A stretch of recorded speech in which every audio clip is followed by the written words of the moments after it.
David షుల్మన్ గురించి మీరు వినుంటారు. అవును.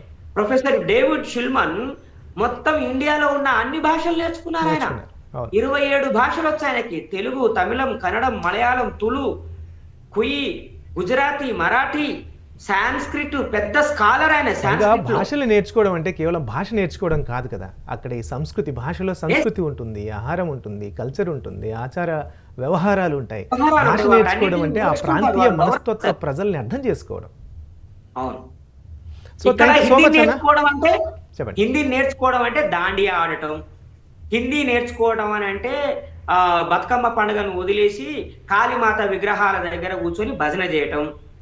ఇక్కడ హిందీ నేర్చుకోవడం అనంటే దక్షిణాది పండుగల్ని వదిలేసుకొని గుజరాత్ వాళ్ళ పండుగలు లేదంటే ఉత్తరాది వాళ్ళ పండుగలు జరుపుకోవటం. ఇది కల్చరల్ ఇన్వేజన్‌కి దారితీస్తున్నది. అది కేవలం హిందీ భాష మాత్రమే కాదు. దాని వెనకాల మీరన్నట్టుగా ఒక కల్చర్ ఉంది. ఆ కల్చర్‌ని ఇక్కడ ఇంపోజ్ చేస్తున్నారు. చప్పట్లు కొట్టి బతుకమ్మ ఆడే తెలంగాణ ప్రజలు ఇప్పుడు దాండియా కర్రలు పట్టుకొని బతుకమ్మ చుట్టూ దాండియా కర్రలతోటి ఆట ఆడుతున్నారు. అవును. అతి తక్కువ కాలంలో తెలంగాణలో బతుకమ్మ పండుగ అంతరించిపోయే ప్రమాదం ఉన్నది. హ్మ్. బతుకమ్మ పండుగ సందర్భంగా కాళీమాత విగ్రహాలు పెట్టి ఒక 2 రోజులు బతుకమ్మ ఆడిస్తున్నారు. మిగతా 8 రోజులు పూజలు చేపిస్తున్నారు. ఇది తెలంగాణ సంస్కృతికి వ్యతిరేకం. హ్మ్. వేల సంవత్సరాల తెలంగాణ సంస్కృతి ఈ ఉత్తరాది సంస్కృతి మూలంగా ప్రమాదంలో పడ్డది. కనుమరుగయ్యే ప్రమాదంలో పడ్డది.